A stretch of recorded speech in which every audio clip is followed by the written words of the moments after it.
Hello and welcome back to a video series on MAC 1105 College Algebra. My name's Sean Perry. These are guided notes number 19 in the series on chapter 4.4, the zeros of polynomials. Let's begin with a review of synthetic division of polynomials. We use this method to divide polynomials by terms which look like x minus c. We learned from our factor and remainder theorem that this is actually the evaluation of c, this remainder here. And if the remainder is 0, we know that c, which is this fellow here, is going to be a 0 of the polynomial. And there's a one-to-one correspondence between zeros and factors. And so we can write our polynomial p of x with x plus 1, that is x minus minus 2, as a factor. And since this began as a 3, it's going to drop down to a 2 here. And these are actually going to form the coefficients of the corresponding factor.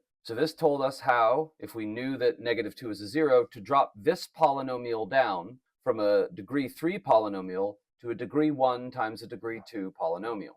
But how should we figure out what this initial first 0 is? If we don't know how the polynomial factors, how do we find its zeros? And there's a few answers to that question. The lowest tech version is going to be the rational zeros theorem. Now, rational zeros are what we get when we can factor. If I have a term like ax plus b, and that's one of my linear factors, and that's equal to 0, well, then I can get x equals negative b over a. That's a rational number if a and b were whole numbers. So if we have factors of that kind, we're going to see a rational root. Now, rational, meaning a ratio of whole numbers, isn't all the possible roots of the polynomial. Maybe they're irrational, like square root of 2. Maybe they're complex, like I. But if they are rational, then they have to have a certain form. They can't just be any rational number. That's what the rational zero theorem tells us. It says, look at the first coefficient, the leading coefficient of your polynomial, and look at the constant coefficient.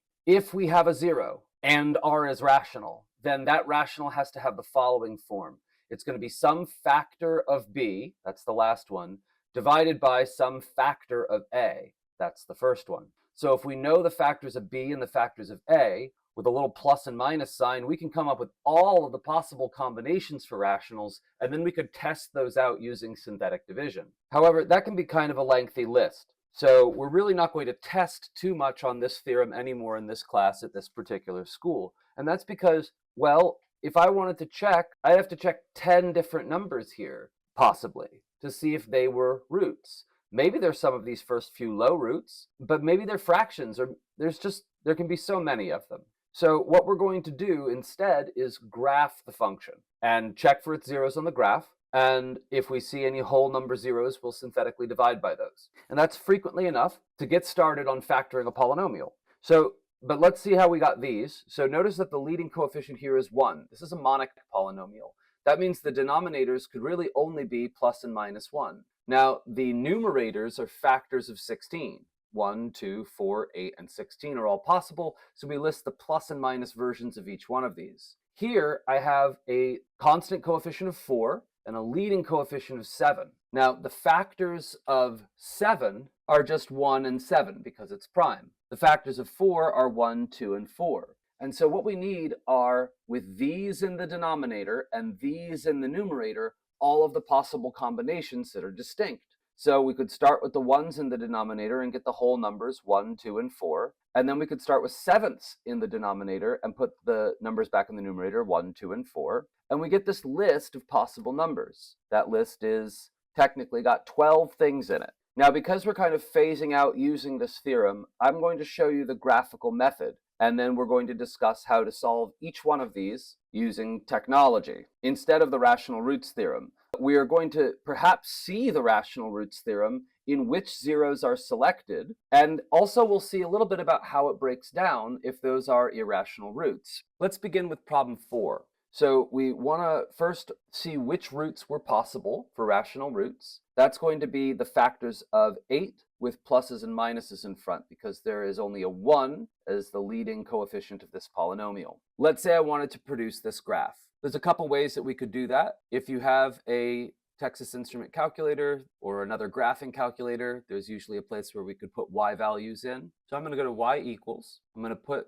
polynomial p of x here that corresponds to number 4 in. It's x to the third, leave the exponent, minus x squared minus 10x minus 8. So if we check our window size, let's zoom standard for 6. That's going to give me a 10 by 10 window, and we can sort of get a picture about what's going on here. Now, we definitely see some prospective zeros. Looks like -1, -2, that's these two, and +4. So here I've made note of that in our 10 by 10 window, drawing what I see. It goes off the edge here, but that's okay. I'm really just narrowed in on these zeros.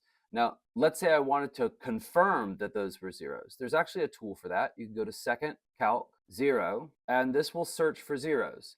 Now, it wants a left bound and a right bound. So you have to sort of tell it where to look. Let's go to the left of this first -0. Let's put another boundary marking the right bound. So we want to go just to the right of that 0. And then it asks us for a guess. So we'll just get close to it, and then we'll say go. And it tells us that there is a 0 at -1. Now, I previously confirmed that 4 was a 0. Let's see how we would proceed to then finish this problem. So what we're going to want to do is take these coefficients, 1, -1, -1, -10, and -8, and we're going to want to put them along the top row here and do synthetic division by 4. Drop this down, multiply, add them up, multiply, add them up, multiply, add them up, and we do get 0. So yes, this is indeed a 0. That means x minus 4 is indeed a factor. And what is the remaining polynomial? The quotient is going to be x squared plus 3x plus 2. That can be factored as x plus 1 times x plus 2. And so we know the whole thing must factor as x minus 4 from our 0 that we found, minus an x plus 1 and x plus 2. And that does indeed, that corresponds to these two zeros over here, right? So now we have found all of them. This is the entire collection. I wanted to do this step, even though we can pretty clearly see the zeros over here, for a couple reasons. Number one, just knowing the zeros doesn't tell you the, say, for example, leading coefficient. And number two, sometimes this process will get us irrational zeros or complex zeros. Those wouldn't show up necessarily in our graph if they were complex, and we wouldn't be able to find their rational root if they were irrational roots themselves. They wouldn't show up in our list. We wouldn't be able to calculate them easily. We just see them crossing between two numbers, and the fraction, the decimal that we get, even using the zero finder utility, wouldn't make sense. So you want to still try to factor the remaining polynomial, and if it doesn't factor, you could always use the quadratic equation. Let's exercise a similar process for 5, right? I want to understand what the possible rational roots are, and in fact, for this one, there's only 4 of them. That's nice. So we could then graph it. I'll show a different method for graphing this one using Desmos. So let's copy polynomial 5 into a Desmos line, and we get the following graph. I've sketched that graph here. What are some of its key features? You have a 0 at -2, +1, and -1. And those are, in fact, rational roots that were predicted here. So what can we do? We can synthetically divide by one of the zeros. I've done -2 here. And that gets me a polynomial factor of 1x squared, 0 x's, and -1 for a constant, which is a difference of squares and factors like this, giving me my last 2 roots.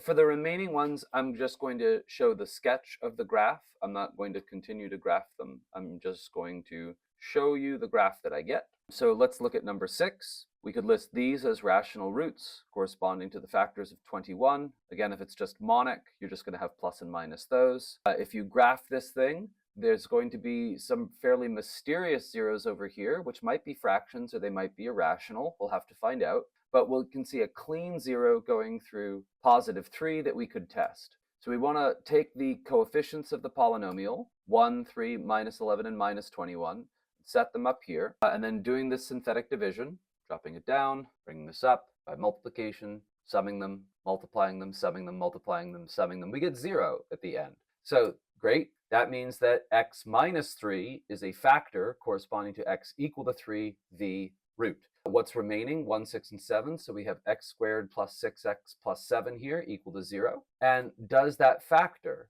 Well, no. No, that doesn't factor. We need factors of 7 to sum to be 6. There aren't any. So what are we going to wind up with? We're going to wind up with, well, irrational roots. They didn't show up in our list of possible rationals because they were irrational themselves. They had a square root of 2 involved. And what happens if I put this in here to the quadratic equation? If I plug in our 1, 6, and 7, we wind up with -3 plus and minus radical 2 once we get done simplifying and canceling everything. So the takeaway from this procedure is that if we can get just one good root that comes from our list of rational roots, we can synthetically divide by that and hopefully do that enough to get a square here. Because if all that remains is a square, even if they are irrational roots, we can still use the quadratic equation to find them. That would also be true if there were complex roots, but then we wouldn't even see these intercepts. Problem number 7 has quite a long list of possible rational roots, and that's because we have these two composite numbers, 6 and 8 here. We're going to have any of the factors of 6 plus and minus, and then these are going to become the numerators over every possible divisor of 8, 1, 2, 4, and 8. And so we're going to have to list all those out, of course, taking care that some of these fractions might be repeated in the list. For example, 2 over 4 would just be a half. So writing this list means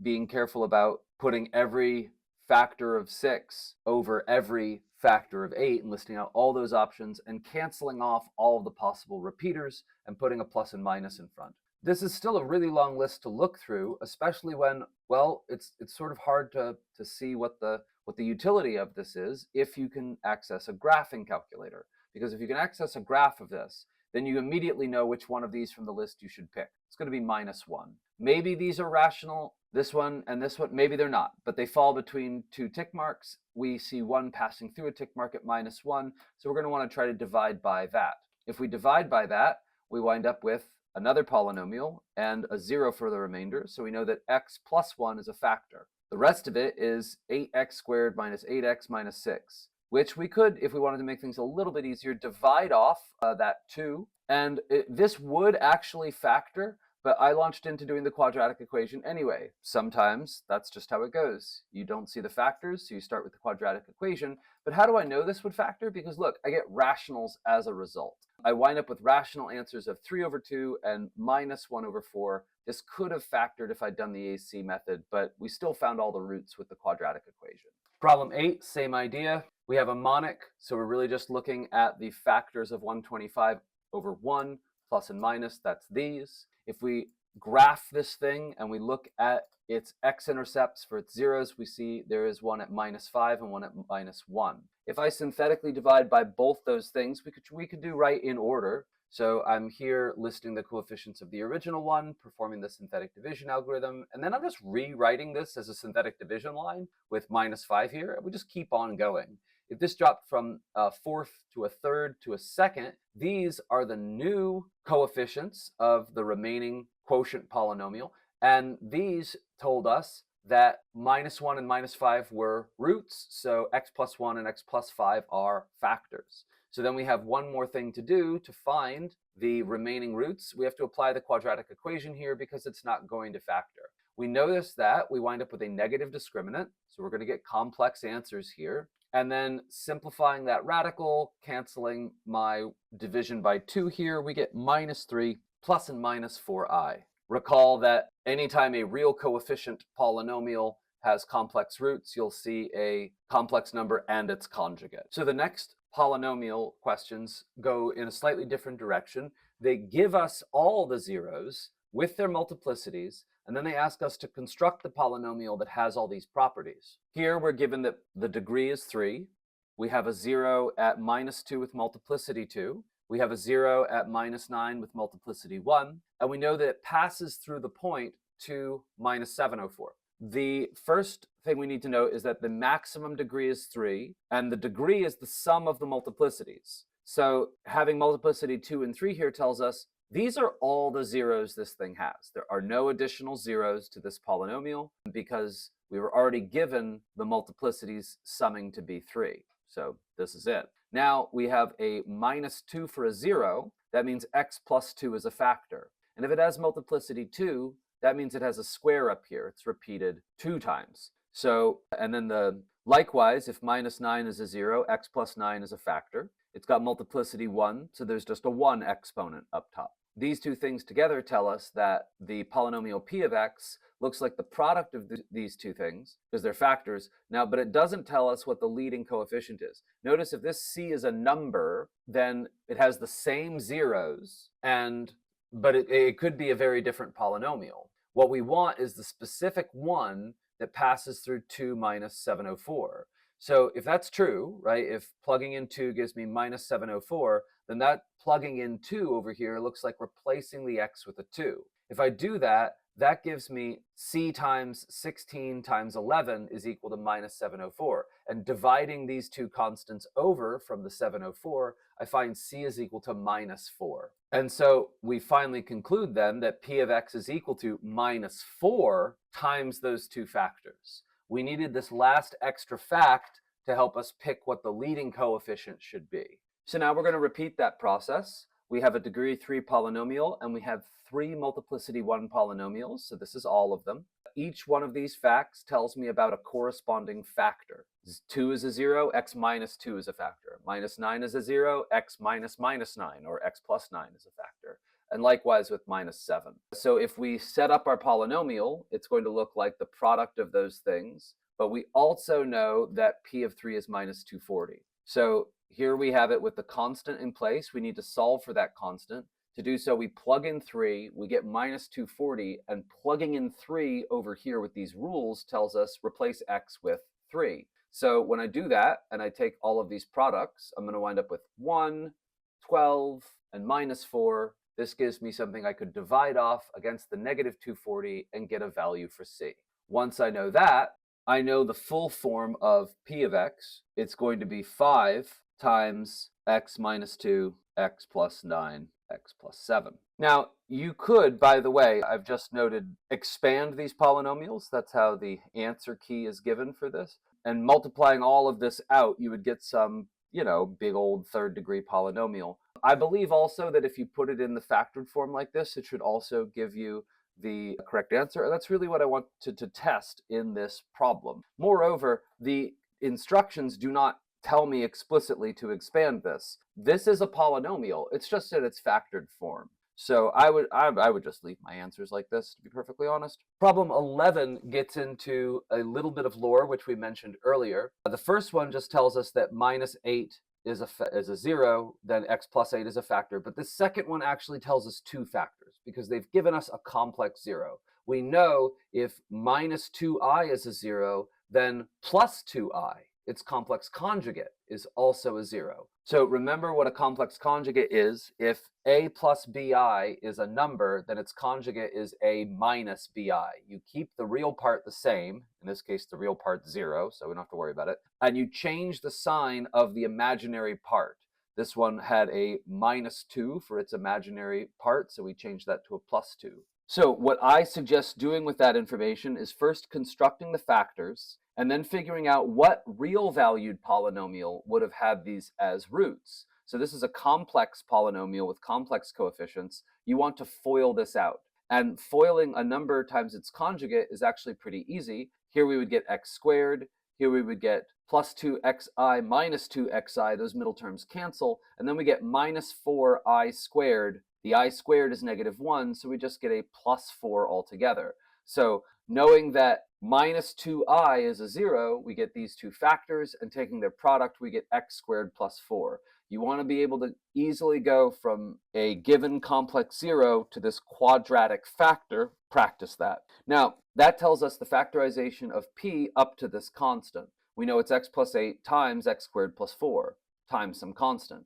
The constant we want is the one that's going to give us a 70 when x is minus 1. Plugging in minus 1, that tells us c times 7 times 5 is equal to 70, and dividing the 5 and the 7 away, we wind up with a 2 for our c value. Okay, here we have a degree 4 polynomial, and they give us two complex roots. If this is a 0, this is a factor, and if its conjugate 7i is a 0, then this is a factor. Likewise for minus I, which would give us this factor, and its conjugate positive I, which would give us this factor. Taking their product, we're going to find these two quadratic terms, and those two quadratic terms are going to give me the factors of p of x up to a constant. Now I want to take and figure out what constant would give me a 530 when I plug in 2. Now that will look like putting a 2 in for the x's, which gives me c times 5 times 53 is equal to 530. And again, dividing away those constants, we find that c is a 2. So we want to make this leading coefficient a 2 up front and write those two factors here, expanding it if you feel frisky, I guess. Here we have one more kind of tricky one because they've given us a complex zero again, but now it's really a full complex number. It's not a pure imaginary number with just an I there. And this gives us kind of a trickier factor to write. So let's take this part. We know that if minus 7 is a 0, it's going to give me x plus 7 as a factor. Let's take this part with the complex numbers. Let's take that a little slower, right? So we know that x minus the number is a factor. X minus its conjugate is a factor. Make sure you're keeping that minus 1 as the real part in both numbers. And I've put parentheses around this because we're really just going to take this right away and expand it. So I think that it would be worthwhile to sort of, identify those roots straight off the bat and then see how they play with each other when you're going to FOIL it, right? You're going to get an x squared from the first term. Your inner and outer terms are going to give me something kind of similar, right? But not quite. They don't exactly match because they're not the same number, they're conjugates. And then here, we're going to want to multiply a number by its conjugate. So multiplying a number by its conjugate is going to give us a real number. Let's see how that goes. We have minus 1, that's positive 1. We have plus 3i and minus 3i, those cancel. And then we have minus 3 times positive 3, that's minus 9 times I squared is positive 9. 1 plus 9 is 10. Over here, we're going to distribute my x, and noting that we have the I terms are opposite of sign from each other, they cancel, and then we have minus 1x, minus another 1x, that's plus 2 x's. So what we want to do is take this fact, this single fact that minus 1 minus 3i is a 0, and get all the way down to knowing that means that x squared plus 2x plus 10 is a factor. I think that's its own kind of workflow, its own kind of problem, and you want to practice this kind of mechanism. Now, what do we do with that information? Well, just like before, we know that c times our factors is going to be the form of the polynomial. Now, what c should we choose? Well, they told us that if you plug in a 2, you get minus 648. So we plug in a 2, and we plug in a 2 for all our x's, and we wind up with c times 19 times 18 is 648. Dividing those off, we get a minus 4, so p of x is equal to minus 4 times x plus 7 times x squared plus 2x plus 10, and that's that. So this one asks us to factor completely and find all the roots, and then write that as a product of linear factors, each with a leading coefficient of 1. This is kind of interesting because what it tells us is that we can make all of our factors monic if we just divide out their coefficients. So let's see what that might look like. Here I have a graph of this polynomial, and I can use it to find any number of the zeros, but let's say I saw 1. We synthetically divide by that, and we wind up with then x minus 1 times this quotient polynomial for my factors. This quotient polynomial x squared plus 8x plus 15 can factor as x plus 3 times x plus 5, which tells us our roots. They're going to be minus 5, minus 3, and 1. For this one, we have a slightly more complicated graph, but we can at least see these two integer roots, minus 3 and positive 3. Let's see what that's going to do inside of this polynomial. So first we copy down our coefficients and do synthetic division by 3. That gives me the following terms, right? Adding and multiplying as necessary. And then we just do that same thing again by negative 3, which we saw was another root. And that's going to tell me some new coefficients, 9, minus 24, and minus 12.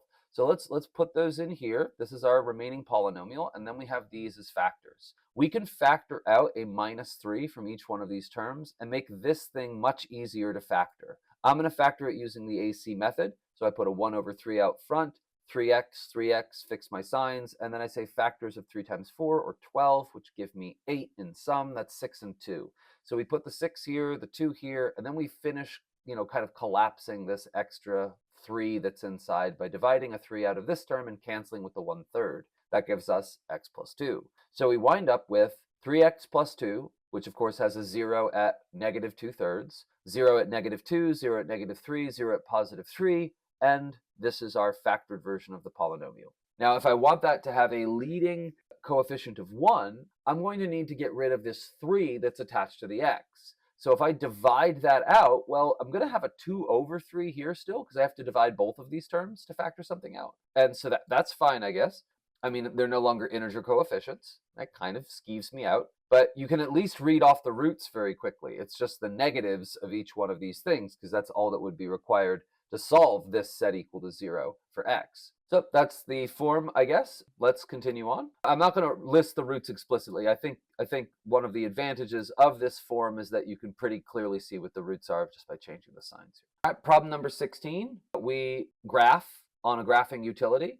We wind up with a number that we could synthetically divide by and get some reduced polynomial. Now, unfortunately, I don't see this one. We could possibly use our root finder to see what that is, and if it's a fraction, convert it. But actually, let's see whether or not this new polynomial we get will factor by some other method. Now, we only know one other method other than trying this for factoring a cubic, and that's factoring by grouping. But especially after we pull out this -2 here, I think it's easy to see that the first half and the second half are kind of related to each other. We have a 3 and a 4, we have a 15 and a 20. So let's see how that might go in a factoring by grouping thing over here. We would factor the first half to pull out x squared, factor the second half to pull out a 5. They both now have a 3x minus 4 in it, so we could pull that out and write the remaining factors together, x squared plus 5. Now, this has, this is our factored form. If we wanted it factored over the integers, this is our line.